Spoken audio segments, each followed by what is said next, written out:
Hello dear students, welcome back to ISKC English. Okay dear students, നമ്മൾ ഇന്നത്തെ ക്ലാസ്സിൽ നമ്മൾ ഡിസ്കസ് ചെയ്യുന്നത് ഫ്യൂച്ചർ ടെൻസ് എന്നുള്ളതാണ്. നമുക്കറിയാവുന്ന കാര്യമാണ്, ഭാവി കാലവുമായി ബന്ധപ്പെട്ടതാണ് എന്ത് ഫ്യൂച്ചർ ടെൻസ്. ഫ്യൂച്ചർ ടെൻസിലെ 4 ഫോംസ് ആണുള്ളത്. അതായത് നമ്മൾ ആദ്യം ഡിസ്കസ് ചെയ്യുന്നത് ദ സിമ്പിൾ ഫ്യൂച്ചർ എന്നുള്ളതാണ് ഫസ്റ്റ്. അപ്പോൾ നമുക്ക് ആദ്യം എന്താണ് സിമ്പിൾ ഫ്യൂച്ചറിൻ്റെ ഫോം നോക്കാം. അപ്പോൾ നമുക്ക് ഫസ്റ്റ് വരുന്നത് സബ്ജക്റ്റ്, പിന്നെ അതിനുശേഷം വില്ലോ ഷാളോ. സബ്ജക്റ്റ് കഴിഞ്ഞാൽ ഒന്നുകിൽ വില്ല് അല്ലെങ്കിൽ ഷാള്. അതിനുശേഷം വരുന്നത് base form of the verb. വെർബിൻ്റെ ഒന്നാമത്തെ രൂപമാണ് ബേസ് ഫോം. അതായത് പ്ലൂരൽ ആയിട്ടുള്ള രൂപം ഉപയോഗിക്കണം കേട്ടോ. അതായത് വില്ലിനും ഷാളിനും ശേഷം, വില്ലും ഷാളും കഴിഞ്ഞാൽ വെർബിൻ്റെ ഒന്നാമത്തെ രൂപം പ്ലൂരൽ ഉപയോഗിക്കണം. ഇനി നമുക്കിതിൻ്റെ യൂസിലേക്ക് പോവാം. എന്തൊക്കെയാണ് ഇതിൻ്റെ യൂസസ് വരുന്നത്? Uses of the simple future tense. ഒന്ന്, to denote an action that will happen in the future. ഭാവിയിൽ നടക്കാൻ പോകുന്ന ഒരു കാര്യത്തെക്കുറിച്ച് സൂചിപ്പിക്കാം. Denote an action that will happen in the future. ഫ്യൂച്ചറിൽ അത് നടക്കും, ഫ്യൂച്ചറിൽ സംഭവിക്കും, അങ്ങനത്തെ ഒരു കാര്യത്തെക്കുറിച്ച് ഡിനോട്ട് ചെയ്യാം. അപ്പം അത്തരം ഒരു കാര്യത്തെ സൂചിപ്പിക്കാം. Example, he will buy A new car. അവനൊരു പുതിയ കാർ വാങ്ങും. ഇവിടെ ബൈ എന്ന് പറഞ്ഞാൽ വാങ്ങുക എന്നുള്ളതാണ്. അതാണ് ബില്ലിന് ശേഷം ഉപയോഗിച്ചിരിക്കുന്ന base form of the verb. Buy എന്നുള്ളതിനർത്ഥം വാങ്ങുക എന്നാണ്. പക്ഷെ ഇവിടെ he will buy a car, അവനൊരു കാർ വാങ്ങും. ആ ഒന്നുള്ള അർത്ഥം കിട്ടുന്നത് ആ വില്ല് വന്നതോടുകൂടിയാണ്. ബൈ എന്ന് പറഞ്ഞാൽ വാങ്ങുക, വിൽ ബൈ വാങ്ങും. I shall meet her the next day. I shall meet her next day. അപ്പം ഞാൻ അവളെ അടുത്ത ദിവസം മീറ്റ് ചെയ്യും. I shall meet her the next day. ഇവിടെയും മീറ്റ് എന്നുള്ളത്, മീറ്റിനർത്ഥം കാണുക എന്നാ. എന്താ മീറ്റ് ചെയ്യാറുള്ള?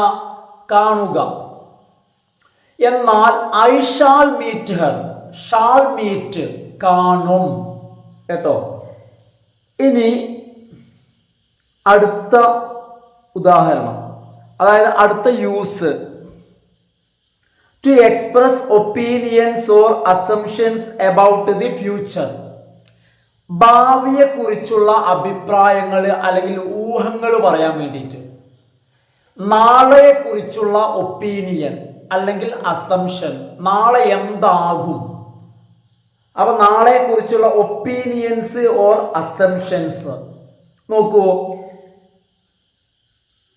Most often words like verbs such as afraid, believe, hope, suppose, think, wonder. അതുപോലെ തന്നെ adverbs such as perhaps, surely, probably, etc. used along with it. അതായത് ഈ വാക്കുകൾ ഏതാനും വെർബുകൾ അതല്ലെങ്കിൽ ചില ആഡ്വെർബുകൾ ഈ ടെൻസിൽ ഫ്യൂച്ചറിനെ കുറിച്ചുള്ള അസംഷൻ അല്ലെങ്കിൽ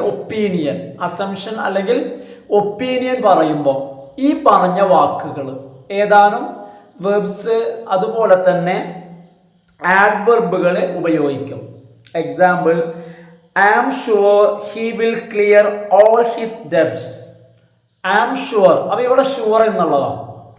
എനിക്കുറപ്പുണ്ട്. He will clear all his doubts. അവൻ്റെ ഡബ്സ്, അവൻ്റെ കടങ്ങളെല്ലാം അവൻ ക്ലിയർ ചെയ്യും. ഇതൊരു അഭിപ്രായമാണ്. അതുപോലെ തന്നെ we will surely get their own time. തീർച്ചയായിട്ടും നമ്മൾ അവിടെ സമയത്തിനെത്തും. ഇതും ഒരു അസംഷനാണ്. ഇനി അടുത്തത്, to indicate habitual actions which we think will occur in the future too. അടുത്തതായിട്ട് ഹാബിച്വൽ ആക്ഷൻസ് എന്ന് വെച്ച് കഴിഞ്ഞാൽ എന്താ, ശീലങ്ങളെ കുറിച്ച് പറയാൻ, ഹാബിറ്റ്സിനെ കുറിച്ച് പറയാൻ, അതും ഭാവിയിലും അവ നടക്കുമെന്ന്. ഇപ്പൊ അങ്ങനെ നടന്നു പോകുന്ന ശീലങ്ങളാണ്. ആ ശീലങ്ങള്, ഹാബിറ്റുകള് ഫ്യൂച്ചറിലും നടക്കുമെന്ന്. Example, the nightingale will sing in the forest. Nightingale ഫോറസ്റ്റില് പാടും. Nightingale will sing in the forest. Flowers will bloom in the spring. വസന്തകാലത്തിൽ പൂക്കൾ വിരിയും എന്ന് വെച്ച് കഴിഞ്ഞാൽ ഭാവിയിൽ ഇനി വരുന്ന വസന്തകാലത്തിലും പൂക്കൾ വിരിയും. ഇനിയും വാനമ്പാടി വനത്തില് പാടും. അടുത്തത്, to depict formal announcement of future, weather forecast etcetera in newspapers or news broadcast. പത്രത്തിലോ അല്ലെങ്കിൽ വാർത്താ സംപ്രേഷണത്തിലോ കാലാവസ്ഥയുമായി ബന്ധപ്പെട്ടതോ അല്ലെങ്കിൽ ഫ്യൂച്ചറുമായോ ബന്ധപ്പെട്ട അനൗൺസ്മെന്റുകൾ. എക്സാമ്പിൾ, ഒരു അനൗൺസ്മെന്റ് അല്ലെങ്കിൽ ഒരു ന്യൂസ് ആണ് എന്ത്, the prime minister will inaugurate the new stadium tomorrow. നാളെ പ്രൈം മിനിസ്റ്റർ പുതിയ സ്റ്റേഡിയം ഉദ്ഘാടനം ചെയ്യും. The prime minister will inaugurate, will ഉദ്ഘാടനം ചെയ്യും. അടുത്തത് ഒരു കാലാവസ്ഥ ന്യൂസ് ആണ്. Rain will persist for 2 more days. മഴ 2 ദിവസം കൂടി എന്ത് ചെയ്യും, നീണ്ടു നിൽക്കും. Rain will persist for 2 more days. ഇവിടെയും റെയിൻ വിൽ പെർസിസ്റ്റ്, സിമ്പിൾ ഫ്യൂച്ചറാണ്.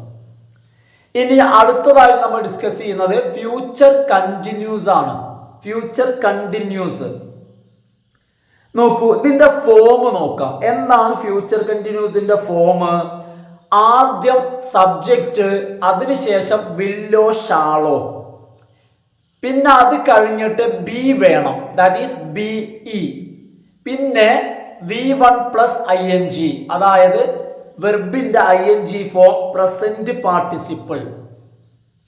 ഇനി നമുക്ക് ഇതിന്റെ ഉപയോഗം നോക്കിയാലോ, ഇതിന്റെ use. The future continuous tense is used to indicate a continuous action in the future. ഭാവിയിലെ ഒരു തുടർന്നുകൊണ്ടിരിക്കുന്ന പ്രവൃത്തി. ഭാവിയിൽ ഒരു പ്രവൃത്തി തുടർന്നുകൊണ്ടിരിക്കുന്നു. ഫ്യൂച്ചറിലെ ഒരു പ്രവൃത്തി തുടർന്നുകൊണ്ടിരിക്കുന്നു എന്ന് കാണിക്കാൻ.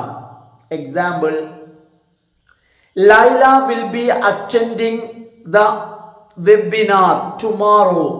നാളെ ലൈല വെബിനാർ അറ്റൻഡ് ചെയ്തുകൊണ്ടിരിക്കുകയായിരിക്കും. അതുപോലെ തന്നെ Laila will be watching the news around 9 AM tomorrow. നാളെ ഏകദേശം 9 മണിക്ക് ലൈല ന്യൂസ് വാച്ച് ചെയ്തുകൊണ്ടിരിക്കുകയായിരിക്കും. ഇനി ഫ്യൂച്ചർ പെർഫെക്റ്റ് ഫോർമാറ്റ് നോക്കിയാലോ. ഫോർമാറ്റ്, സബ്ജക്റ്റിന് ശേഷം വില്ല് അല്ലെങ്കിൽ ഷാള്, അതിനുശേഷം ഹാവ്. വില്ലിനും ഷാളിനും ശേഷം ഓൺലി ഹാസ് ഉപയോഗിക്കരുത്. Have plus past participle of the verb, വെർബിന്റെ മൂന്നാമത്തെ രൂപം. നമുക്ക് യൂസ് നോക്കാം. Future perfect tense is used to indicate an action which will be completed within a certain future time. ഭാവിയിലെ ഒരു കാര്യം ഇന്ന സമയത്ത് കംപ്ലീറ്റ് ആകും. അതായത് ഒരു action will be completed within certain future time. ഇപ്പോഴല്ല, ഫ്യൂച്ചറിലെ ഒരു നിശ്ചിത സമയത്ത് ഒരു കാര്യം കംപ്ലീറ്റ് ആകുമെന്ന് കാണിക്കാൻ. Example, Anju will have read. അതായത് വിൽ ഹാവ് പ്ലസ് V3, അതാ ഞാൻ റെഡ് എന്ന് വായിച്ചു. Anju will have read 2 books by Saturday. ശനിയാഴ്ചയോടുകൂടി, ഇന്നല്ല ശനിയാഴ്ച ശനിയാഴ്ചയോടുകൂടി അഞ്ജു 2 പുസ്തകങ്ങൾ വായിച്ച് തീർക്കും. അടുത്തത് they will have left London by the time you reach there. നീ അവിടെ എത്തുമ്പോ അവര് ലണ്ടൻ വിട്ടിരിക്കും. നീ എത്തുമ്പോ, ഇപ്പോഴല്ല. ഇനി ഫ്യൂച്ചർ പെർഫെക്റ്റ് കണ്ടിന്യൂസ് ആ, ഫ്യൂച്ചറിലെ last one future perfect continuous. ആദ്യം നമുക്ക് ഫ്യൂച്ചർ പെർഫെക്റ്റ് കണ്ടിന്യൂസിന്റെ ഫോമാറ്റ് നോക്കാം. സബ്ജക്റ്റിന് ശേഷം വില്ലോ ഷാളോ, ശേഷം ഹാവ് ബീൻ, അതിനുശേഷം വെർബിന്റെ ഫസ്റ്റ് ഫോം പ്ലസ് ING, അതായത് പ്രസന്റ് പാർട്ടിസിപ്പിൾ. നമുക്ക് ഇതിന്റെ എക്സാമ്പിൾ നോക്കിയാലോ, ദാറ്റ് മീൻസ് യൂസ് നോക്കിയാലോ. Future perfect continuous tense is used to denote an ongoing action which will be finished within certain time in the future. അതായത് ഇപ്പൊ നടന്നുകൊണ്ടിരിക്കുന്ന പ്രവൃത്തി, ഇപ്പൊ തുടർന്നുകൊണ്ടിരിക്കുന്ന പ്രവൃത്തി ഭാവിയിൽ ഒരു നിശ്ചിത സമയത്ത് ഫിനിഷ്ഡ് ആവും. ഇപ്പൊ തുടർന്നുകൊണ്ടിരിക്കുകയാണ്, ഇപ്പൊ അത് ഓൺഗോയിങ് ആണ്. എക്സാമ്പിൾ നോക്കാം. By 2025, Maria will have been working on this project for 4 years. 2025 കൂടി മരിയ ഈ പ്രോജക്റ്റിൽ അവൾ വർക്ക് ചെയ്തുകൊണ്ടിരിക്കുന്നത് 4 കൊല്ലം തീർക്കും. അതായത് 4 ഇയർ ഫിനിഷ്ഡ് ആവും. ഓൾറെഡി അവൾ വർക്ക് ഓൺ ഗോയിങ് ആണ്, അവൾ ജോലി ചെയ്തുകൊണ്ടിരിക്കുകയാണ്. എന്നാൽ 2025 ആകുന്നതോടുകൂടി അവളെ ഈ കമ്പനിയിലുള്ള വർക്ക് 4 വർഷം തികയും. ബൈ നെക്സ്റ്റ് ജൂണ്, അടുത്ത ജൂണോടുകൂടി I will have been learning English literature for 3 years. എൻ്റെ ഇംഗ്ലീഷ് ലിറ്ററേച്ചർ പഠനം 3 വർഷം പൂർത്തിയാകും. അടുത്ത ജൂണായി കഴിഞ്ഞാൽ. അപ്പൊ ഓൾറെഡി പഠിച്ചുകൊണ്ടിരിക്കുകയാണ്, ഇപ്പൊ 2 വർഷം കഴിഞ്ഞിട്ടുണ്ട്, 3ാമത്തെ വർഷം ഓൺ ഗോയിങ് ആണ്. എന്നാ ബൈ ദ നെക്സ്റ്റ് ജൂൺ, അടുത്ത ജൂണോട് കൂടി എന്ത് ചെയ്യും? എൻ്റെ ഇംഗ്ലീഷ് ലിറ്ററേച്ചർ പഠനം വിൽ ഹാവ് ബീൻ എന്ത് ചെയ്യും? I will have been learning English literature for 3 years. അതായത് അത് 3 വർഷമാകും അല്ലെ, 3ാമത്തെ വർഷം കൂടി അത് ആകും. ഇപ്പൊ 2 വർഷമായിട്ടുണ്ട് കേട്ടോ. ഓക്കെ, അപ്പൊ നോക്കൂ, ഇതോടുകൂടി ടെൻസസ് എന്ന് പറയുന്ന 4ാമത്തെ യൂണിറ്റ് 2ാമത്തെ ബ്ലോക്ക് ഫിനിഷ് ആയിട്ടുണ്ട് കേട്ടോ. ഇത് നമുക്ക് അടുത്ത വീഡിയോയിൽ നമ്മളുടെ 3ാമത്തെ ബ്ലോക്ക് കേട്ടോ, 3ാമത്തെ ബ്ലോക്ക് നമുക്ക് സ്റ്റാർട്ട് ചെയ്യണം. ആ 3ാമത്തെ ബ്ലോക്കിൽ വരുന്ന 1ാമത്തെ യൂണിറ്റ് റിപ്പോർട്ടഡ് സ്പീച്ച് എന്നുള്ളതാണ്. അപ്പോൾ ഓക്കെ ഫ്രണ്ട്സ്, ഈ വീഡിയോ വൈൻഡ് അപ്പ് ചെയ്യാണ്. എല്ലാവരും വീഡിയോ കംപ്ലീറ്റ് ആയി കണ്ട ശേഷം ലൈക്ക് ചെയ്യുക, ഫ്രണ്ട്സിനൊക്കെ ഒന്ന് ഷെയർ ചെയ്യൂ കേട്ടോ. നിങ്ങൾ സബ്സ്ക്രൈബ് ചെയ്യാതെ കാണുന്ന ആളുകളൊക്കെ ഒന്ന് സബ്സ്ക്രൈബ് ചെയ്ത് സപ്പോർട്ട് ചെയ്യുക. Okay friends, thanks for watching.